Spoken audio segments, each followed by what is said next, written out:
Hello guys and welcome to my channel. और आज हम लोग क्लास 11 का हॉर्नबिल का chapter first the portrait of a lady पढ़ने जा रहे हैं। ये चैप्टर जो है इसके राइटर हैं खुशवंत सिंह।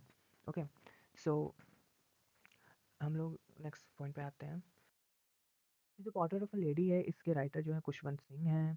और खुशवंत सिंह के बारे में हम लोग जानते हैं अब। तो खुशवंत सिंह थे, उनका जन्म जो हुआ था 1915 में हुआ था और उनकी डेथ 2014 में हो गई थी। वो एक इंडियन राइटर थे, जर्नलिस्ट थे एंड एडिटर थे। उनको train to Pakistan the company of women and humorous writings की वजह से जाना जाता था। वो फेमस थे with secularism and realistic story telling की वजह से। Okay, introduction to the chapter. So जो चैप्टर है वो एक टचिंग मेमोयर है about the author's grandmother. वो चैप्टर रिफ्लेक्ट करता है उनके बॉन्ड का नरेटर और उनके ग्रैंड मदर के बीच का। ये चैप्टर एक्सप्लोर करता है theme like ageing, tradition and modernity and spiritual fate.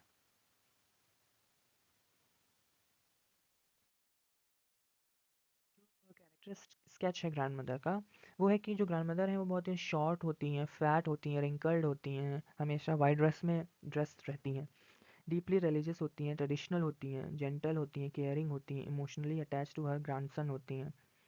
And उनको अच्छा लगता है बर्ड्स को फीड करना एंड प्रेयर्स करना, राइट। इवेंट्स क्या थे स्टोरी में? जो स्टोरी है वो अर्ली लाइफ स्टार्ट होती है, ऑथर की अर्ली लाइफ उनके गांव में। जो मॉर्निंग प्रेयर्स होती हैं, फीडिंग स्ट्रीट डॉग्स होता है, moving to the city and change in lifestyle, grandmother becomes quieter and modern education takes over, narrator goes abroad for studies, her death is peaceful and serene, right. So summary हम 100 words में देख लेते हैं। Water of lady है वो खुशवंत सिंह ने लिखी है और नॉस्टैल्जिक है, affectionate portrayal of the author's grandmother है, described as religious, traditional, and loving. She shared a strong bond with the narrator during his childhood. However, as he moved to the city and embraced modern education, a quaint distance developed between them. She spent her last years feeding sparrows and chanting prayers. Her peaceful death, mourned silently by thousands of sparrows, symbolise life of quiet dignity and devotion. जो उनकी death हुई थी, जो वहाँ पे हजारों sparrows थी, वो शांति से आके बैठी रही थी, तो वो एक शो किया था कि उन्होंने भी ट्रिब्यूट किया है। इसमें बहुत ही इसकी थीम है ageing, change in love and spirituality through simple emotional story telling. Okay, so emotional theme क्या है? लव और बॉन्डिंग है। Emotional theme change and separation है। स्पिरिचुअलिटी है। डेथ एंड पीस है। सिंबलिज्म क्या है स्टोरी में? जो वाइट अटायर है वो शो करता है कि जो उनकी ग्रैंड मदर है वो बहुत ही प्योर है, पीसफुल है और स्पिरिचुअल है। फीडिंग स्पैरो जो है उन कंपैशन शो करता है और connection to the nature show करता है उनकी ग्रैंड मदर का। प्रेयर बीट्स क्या शो करती हैं?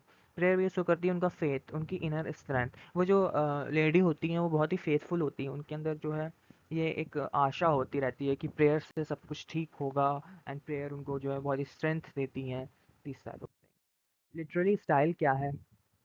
लिटरेरी स्टाइल है बहुत ही सिंपल और फर्स्ट पर्सन नैरेटिव यूज़ हुआ है। विविड डिस्क्रिप्शन उनकी ग्रैंड मदर का है और जो इमेजिनरी का यूज़ हुआ है, तो इसमें जो भी लिसनर्स हैं उनके वर्ड्स को सुन के उनको उनके आगे जो पूरी स्टोरी है वो आ जाती है। तो आप 20 पॉइंट्स हम देख लेते हैं स्टोरी के। तो द फर्स्ट पॉइंट है वो है the author's grandmother was old and wrinkled. She wore always white and had serene face. वो हमेशा सफ़ेद कपड़े पहनती थी और बहुत ही उनका शांत चेहरा था। She was deeply religious and said prayers allowed. वो बहुत ही रिलीजियस थी और प्रेयर्स बहुत तेज तेज प्रेयर करती थी। She help the author to get ready for school. वो जो ऑथर था उसको रोज़ सुबह तैयार करती थी स्कूल के लिए। वो उनको स्कूल तक जाती थी और स्क्रिप्चर्स पढ़ती थी। In the city she felt disconnected from English education. जब वो लोग सिटी को मूव कर गए थे तो वो वहाँ पे इंग्लिश एजुकेशन से उनको बहुत ही बुरा लगता था उनकी ग्रैंड मदर को। वो जो साइंस और म्यूज़िक था उसको डिसलाइक करती थी उनके जो करिकुलम में था। She spend time praying and feeding birds. Their bond weakened. जब वो सिटी में गए थे तो जो एजुकेशन उसकी चेंज हो गई थी, तो उनके ग्रैंड मदर उसका और उसका जो कनेक्शन था बहुत ही वीक हो गया था। When the author went abroad she stayed quiet but compose. जब ऑथर अब्रॉड गया था तो वो ट्रेन स्टेशन तक उसे छोड़ने आई थी और बहुत ही शांत थी वहाँ पे वो। उन्होंने जो जो ऑथर वापस आया था उसे बहुत अच्छे से वेलकम किया था सेलिब्रेशन के साथ। उन्होंने सब कुछ इग्नोर किया था जब वो डेथ उनकी हुई थी लास्ट डे पे। वो बहुत ही पीसफुल तरीके से उनकी डेथ हो गई थी। उनके हाथ में जो माला था, फैमिली ने जो है दुख ज़ाहिर किया था। जो बच्चे स्पैरो थी उन्होंने भी ट्रिब्यूट दिया था। स्पैरोज़ जो है बहुत ही शांति से बैठी रही थी उसकी डेथ बॉडी के पास और उन्होंने कुछ नहीं खाया था। स्पैरोज़ ने कोई भी चिरपिंग नहीं की थी, वो शांति से वहाँ पे बैठी थी।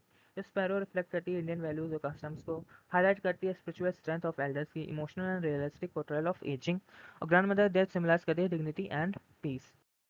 मैसेज क्या था स्टोरी का मैसेज था कि जो है रिस्पेक्ट करनी चाहिए एल्डर्स की और ट्रेडिशनल वैल्यूज़ की, quite strength of spiritual life की क्या हमारे लाइफ में होती है स्ट्रेंथ उसको शो किया है।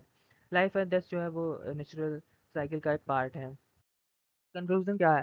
हार्ट वेलबींग में टेल है लव एंड मेमोरीज की, हमें याद दिलाती है टाइम के वैल्यू की और अपने ग्रैंड पेरेंट्स के साथ जो है टाइम स्पेंड करना। इमोशनल ट्रिब्यूट है enduring bond of the family. Right. So जो फुल टेक्स्ट है आपको एनसीईआरटी से पढ़ना चाहिए, जब आप पढ़ेंगे तो बहुत ही हेल्प मिलेगी आपको। और यही था वीडियो। अगर आपको कोई भी क्वेश्चंस हो तो आप कमेंट करके बताइए, एंड नेक्स्ट चैप्टर भी जल्दी आएंगे। Thank you so much.